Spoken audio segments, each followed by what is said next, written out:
Olá pessoal, tudo bem? Sou Marcos Amaro do Rastros na Areia e no vídeo de hoje eu trarei para vocês as minhas impressões sobre a obra Grande Sertão Veredas de João Guimarães Rosa. Por favor, não saiam daí porque este livro é devastador e deve fazer parte de sua história como leitor.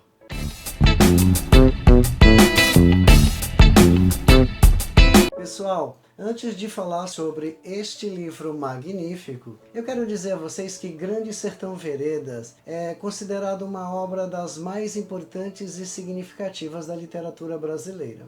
Ela, além de possuir um vocabulário difícil e ao mesmo tempo desafiador, é muito elogiada por sua linguagem e pela originalidade de estilo com que Guimarães Rosa apresenta durante toda a narrativa. Gente, este livro deve ser lido com muita cautela. Não há necessidade de ansiedade ou pressa para chegarmos ao fim. Sabe por quê? Porque só com muita paciência nós conseguiremos abstrair o máximo de informações, além de enxergarmos melhor o estilo do autor que está presente na obra do início ao fim do relato de nossa personagem principal, que é o jagunço Riobaldo. Gente, esse livro ele foi publicado em 1956, mas uma das coisas que mais me chamaram a atenção, além da temática regionalista, foi o fato dele não possuir capítulo. E isso dificultou até na hora de montar o cronograma de leitura para vocês. Mas como vocês sabem, não há impossíveis para o leitor voraz e por este motivo,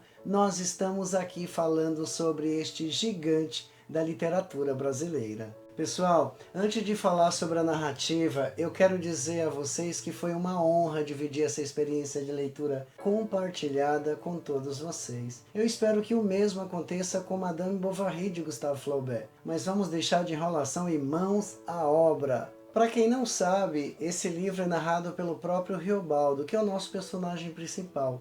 É um jagunço que vai contar as suas aventuras pelo sertão a um interlocutor sem nome e que não se posiciona em nenhum momento, além de ouvir todo o relato como se fosse um especialista. Eu chego a pensar, gente, que poderia ser o próprio Guimarães Rosa ouvindo o relato de alguém enquanto fazia anotações para escrever a sua própria obra. Durante a narrativa é possível perceber que o próprio Guimarães, ao narrar o sertão e sua imensidão, é como se ele quisesse nos mostrar uma realidade que talvez não estivesse ao nosso alcance. Muitas vezes eu entendi que a sua forma de apresentar o sertão esteve o tempo todo ligada ao que somos como seres humanos. A nossa incapacidade de lidar com o outro e com o meio em que vivemos. É como se ele quisesse mostrar que o sertão é maior do que os nossos problemas e dificuldades.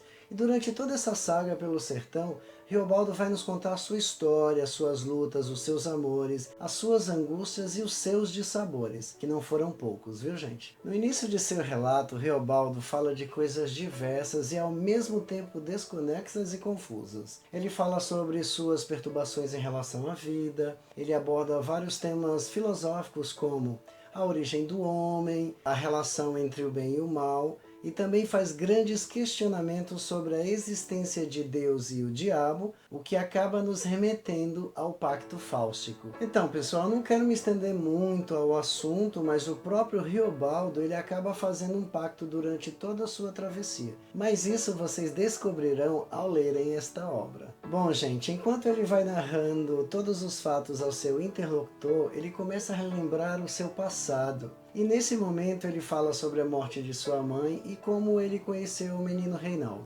Após a morte de sua mãe, ele vai morar com o seu padrinho numa fazenda e é lá que ele acaba conhecendo Joca Ramiro, o grande chefe de jagunços. Lá na fazenda, o seu padrinho coloca para estudar, o que faz com que depois de um tempo ele passe a lecionar para Zé Bebelo, que é um rico fazendeiro da região. A questão, pessoal, é que Zé Bebelo queria mesmo era acabar com a bagunça que havia ali pela região da própria jagunçada. E por conta disso, desse impasse, ele acaba convidando Riobaldo a participar do bando dele, e não é que ele acaba aceitando? Bom, gente, a partir daí a guerra em Grande Sertão Veredas tem o seu início recheada de muitos conflitos, muitas lutas, muitas reflexões, muitos amores e muitas incertezas. Há um momento durante a leitura que nós paramos para fazermos vários questionamentos, e eu fiz vários deles. É possível, numa época tão distante de nós, um jagunço se apaixonar por outro? Eu fiz esta pergunta várias vezes porque a relação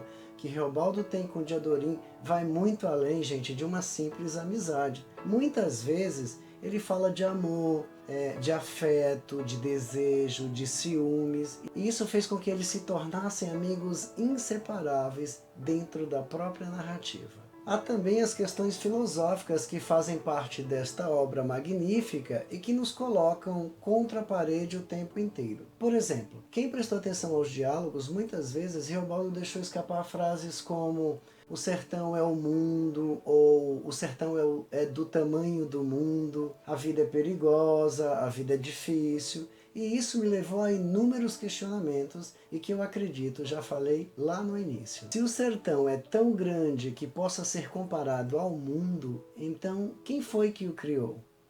Quem é o dono disso tudo? Deus ou o diabo? Quem somos de verdade? Por que nós estamos aqui? Qual o nosso objetivo no mundo? Você já fez essa pergunta? E depois do fim? Para onde que nós iremos? Quais são as veredas que tanto nos atormentam, que o atormentam?